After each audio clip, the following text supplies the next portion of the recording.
Hey there everyone, I'm Jeff. This is Tabletop Toolbox. Thank you so much for tuning in. I want to do something in this video that is kind of a popular trend in the board game content creation YouTube hemisphere, and that is I want to talk about my top 10 anticipated games for 2024. I'm going to try and keep this kind of short and sweet, although I do tend to ramble a bit. Also, I have 11 games on the list and a couple of honorable mentions, so we'll see how this goes. I am going off script, which is why I have my trusty little tablet here to help keep me focused. Now, I made this list in two ways. I went out onto Kickstarter and GameFound, checked my accounts on those pages to check up on what I've got still due in. Some of these, of course, were due last year, so, we'll see how that goes.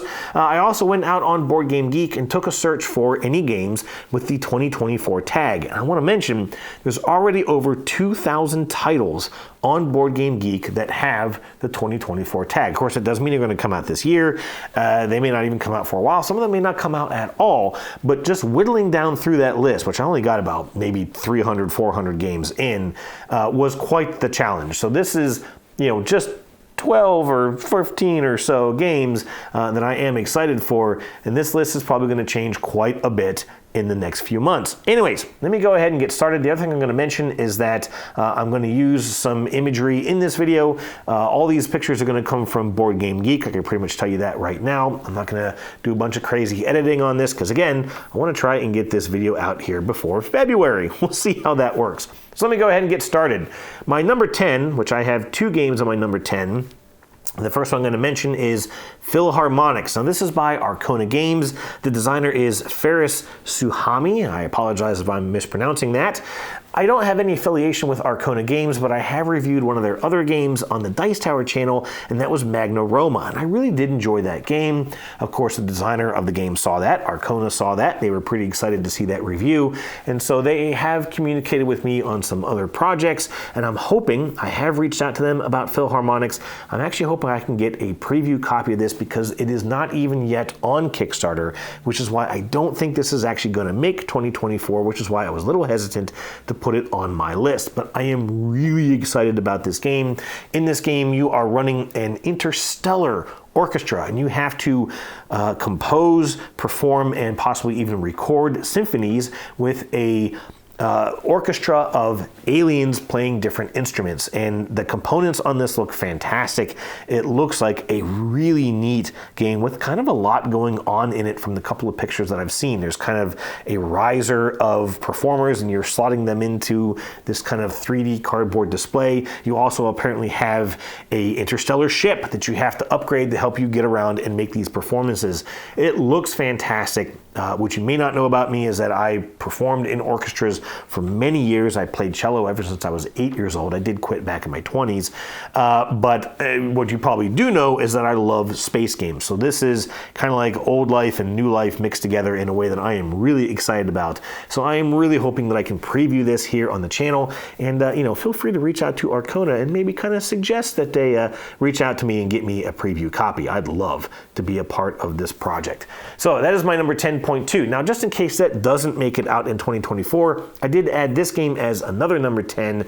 This is Civ Olution by Stefan Feld and Deep Print Games. Now, I know Stefan Feld is a very popular designer. I really haven't played many of his games, so I don't dislike Stefan Feld at all. I just am not really a Feld fan, but I am a big fan of Civilization games. This one looks kind of interesting. There's not a ton of information out about it, but I'm fairly certain that this one will land in 2024. I don't think this is going to Kickstarter, but I could be wrong. Anyways, Civ Olution, my other number 10. All right, moving on with the list. My number 9 is Tidal Blades 2: Rise of the Enfolders. This is by Tim Eisner and Druid City Games, the designer and publisher both behind the first Tidal Blades game, Heroes of the Reef. Now, Heroes of the Reef was this dice management game with this huge production, a beautiful looking game, and I've played it a couple times. I have a copy over here that I've only ever played once on solo, but I have played the game on other copies elsewhere. This is a very different game, Tidal Blades 2. It is a sort of a deck building game. Each player sets out a 3x3 grid of cards, and they're triggering a row and column of cards on their turn to take the various actions, I believe, in any order that they want. It's very similar to the game Monumental, and I wonder if there was some inspiration behind this system. Tidal Blades 2 is also a cooperative game, and it also uses sort of a spiral-bound notebook. So every scenario is just a different page in the book. You just kind of flip through and you set the game up and you play your current scenario. So it's much more, I think, a much more streamlined experience than the first Tidal Blades was, which of course was a competitive game, but also had like 9 different boards that you had to set up to play on. It was quite a table hog. It was a lot of setup. A beautiful game, no doubt whatsoever, but it was a little difficult to get this thing to the table, which is probably why I've never played my copy again. But I'm excited for this one. I actually got to play it on Tabletop Simulator a while ago, which makes me think that this game is probably a bit late in its production. But I really enjoyed the experience. We got through, I think, the first scenario, maybe half of the second scenario, something like that, and I was really enjoying our playthrough. So anyways, that's Tidal Blades 2, Rise of the Enfolders.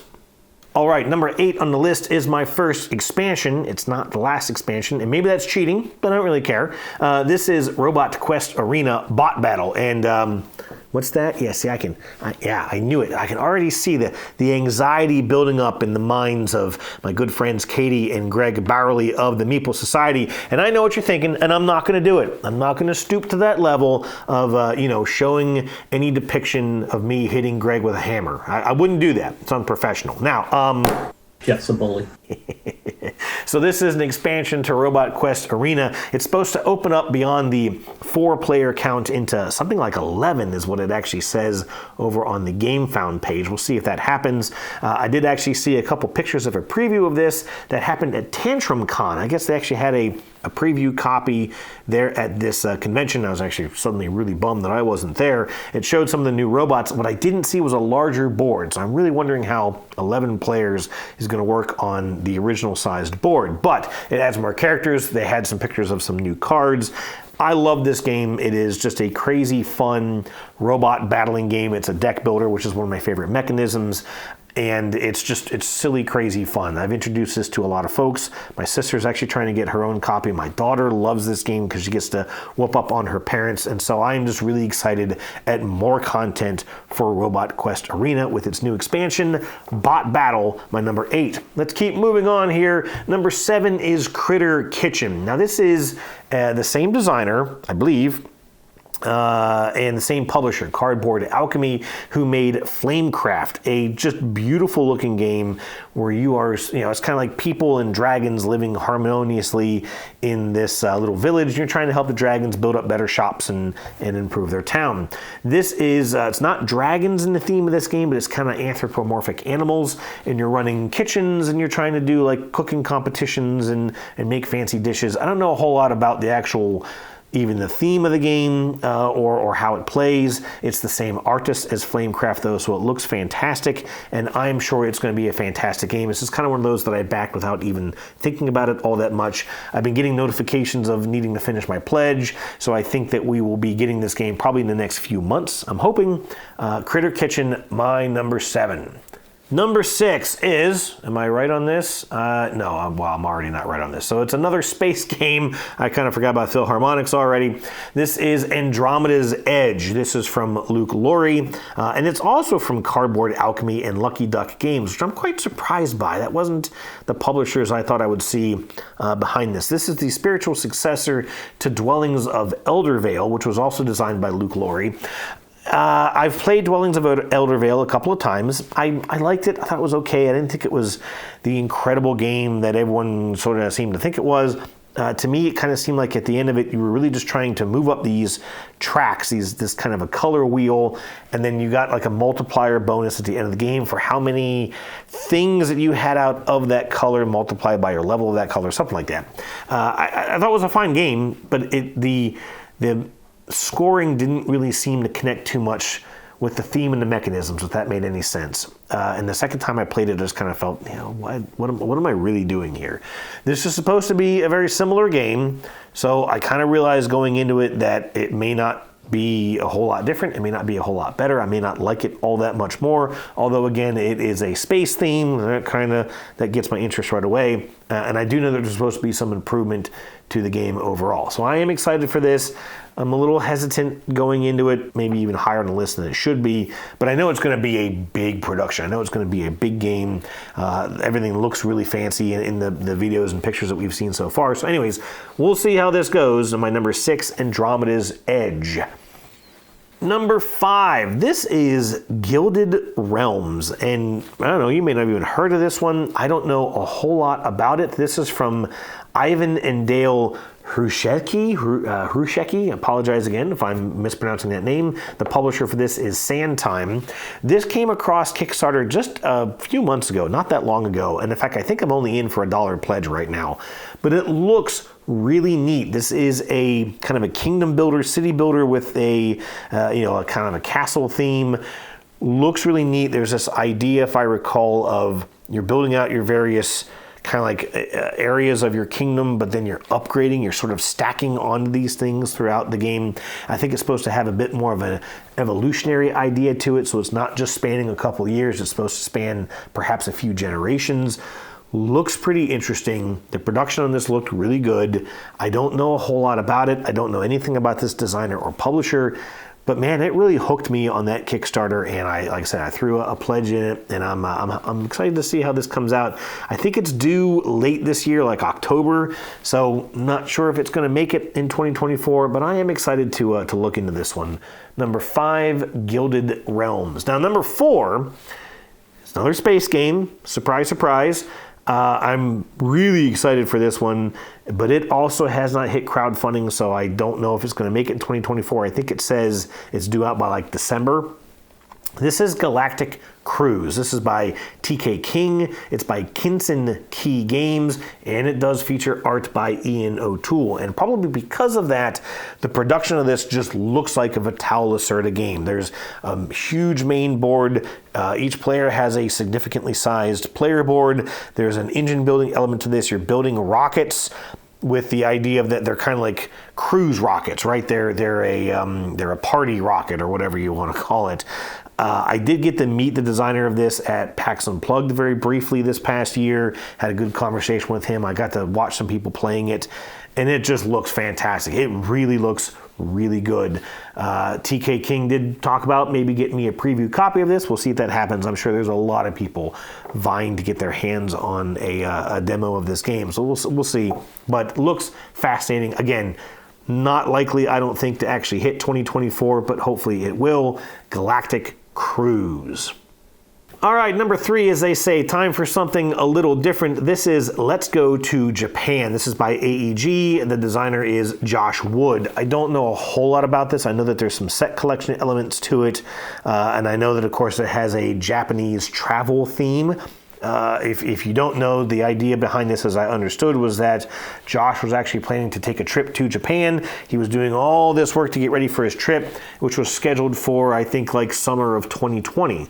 So that didn't happen, and he decided to take all of the knowledge that he had gained as he prepared for this trip and turn it into a board game. Now, why is this on my list? Well, I'm interested in Japanese culture a bit, but not as much as my daughter is. She got hooked onto a show a long time ago called Ryan. This was a YouTube channel, and if you're a parent, you probably know what I'm talking about. I thought the YouTube channel was pretty terrible. The videos were almost painful to watch as an adult. But of course, my daughter loved it. And what it did was it got her really interested into Japanese culture. Listen, my daughter, when she was like 9, was trying to eat sushi, raw sushi, and she loves it. She still eats it today. Even her mom won't touch that stuff. She's got some Japanese art. She's got a tapestry on the wall that my brother got her when he was deployed out in Japan with the Navy. And so she loves the Japanese culture, loves Japanese art and culture. And so when I saw this, I backed it. I thought she'd probably love it. Doesn't look like it's going to be a very heavy game. And so I am excited. This should be landing here pretty soon. And I'm looking forward to introducing my daughter to it. She'll probably teach me some things that she sees in the game that I'm not familiar with. So that is Let's Go to Japan. Number 2 is the last space game on this list. This is a huge game. This is called Starship Interstellar. This is by David Kauza and is published by Pendragon Game Studio. This is a massive Euro game. The idea of it is that mankind has found a way to harness energy from the sun by literally like zapping elements or whatever off of the sun's surface. And of course, as a result, we are destroying our sun and it's about to go red dwarf and wipe out pretty much the entire solar system. And so mankind is now trying to build the interstellar starship so that they can leave the Milky Way galaxy and head out to a new planet, which they are also trying to search for. And so this massive board has you trying to build the Starship Interstellar, which, if I recall, is actually sort of a semi-cooperative element. You've got to all work together to build the starship. You're also trying to get elements off of the 8 or 9 planets in our solar system, and you actually have to travel to the planets. You have to build bases. You have to build extractors to get the elements off. The solar system moves. The planets move throughout the game at different rates of speed, just like the planets really do.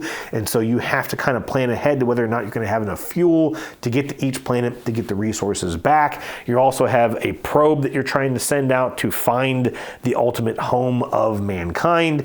There's a lot happening in this game. And I actually got to play it on Tabletop Simulator, again, quite a while ago. I think this game is a little bit behind in its production. We have been getting notifications of it, and I think, in fact, we have been seeing like pre-production images, so we've actually started to see what this game looks like.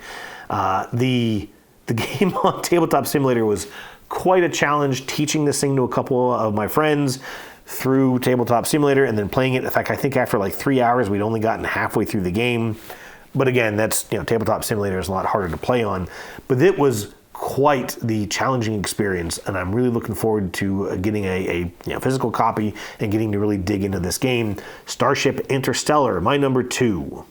All right, number 1 on my list is another expansion, and it is not a space game. I feel like that should be a double whammy, but it is an expansion of one of my all-time favorite games, which is Meadow by Rebel Studio and designer Clemens Kalicki. This is Meadow Adventure Book. We don't know a whole lot about this game, but it's supposed to take Meadow, which is a beautiful tableau builder. It might be my favorite looking game, just period. Love the way this game looks. And it's supposed to take Meadow and turn it into a legacy-esque kind of a game, or at least a campaign game, where you are, I don't know, something about you're building out this adventure book of the various travels that you've taken, and there's a progressive element that it adds to the game. Don't know a whole lot about it. I have communicated a couple times with Rebel. In fact, I did a review for Meadow out on the Dice Tower, and it was just a delightful video, and my mom helped me out with that one. If you haven't seen that, you should really go check that one out. And actually, it was for the expansion, Meadow Downstream. And as a result, Rebel sent me Malem, the Cats in Space game, which, if it isn't already out, is supposed to be due out here in the US very soon. I didn't love that game quite so much. My daughter loves it. There will be a video coming out on that here quite soon as well. But I love Meadow, and I'm hoping that I can get my hands on an early copy of this as well, because I think it's just going to be fantastic, and I can't wait to check it out.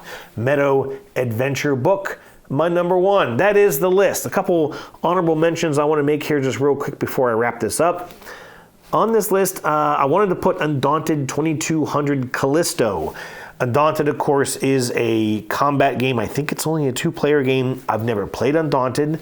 The system sounds really neat, and one of my good gaming buddies, who also is not a big combat, one-on-one player like me, but even he's really interested in the Undaunted system. This is supposed to be kind of a futuristic. I don't think it's actually space combat. I think it's more like a Space Marines kind of an idea, but it looks really neat. And it might be the one that finally gets me to pick up a copy of Undaunted and give it a play. Also, I have Pampero on this list. Pampero is a wind energy game, economic game, pretty heavy game, set in Uruguay, if I recall.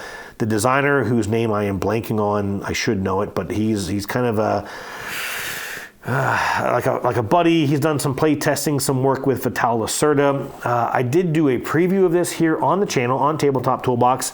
I didn't have the highest remarks for it.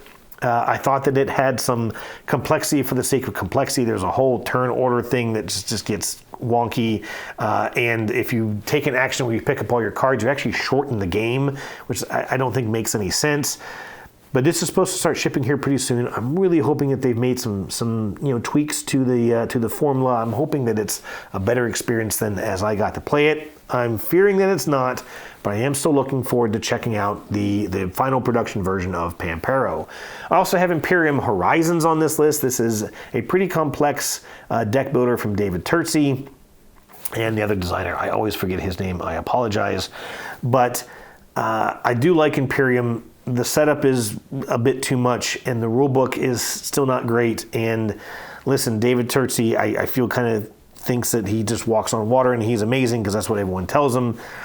I don't believe it, but Imperium is still a neat game. I do love deck builders, and I'm interested in the extra civilizations that this is supposed to add. This is a civilization deck building game, very abstract for sure, but still a good game. So I'm looking forward to checking out that expansion. I do have Formula GP on this list. This is kind of more of a, I'm really hoping that the publisher and the designers are able to succeed with this game. I did a preview of that game here on the channel not too long ago, and I think they've got some really neat ideas. I think the game will be successful. I just hope that this is a really, really small design team behind it, and I think that they're going to struggle a little bit with that, you know, getting this game actually produced. It did fund out on GameFound. They do have a lot of support, and I just hope that they can cross that finish line and get this game made. Also, I have Eve, War for New Eden. This is a board game adaptation, implementation, whatever you want to call it, of Eve Online, the MMORPG. Yeah. I played Eve Online for many years.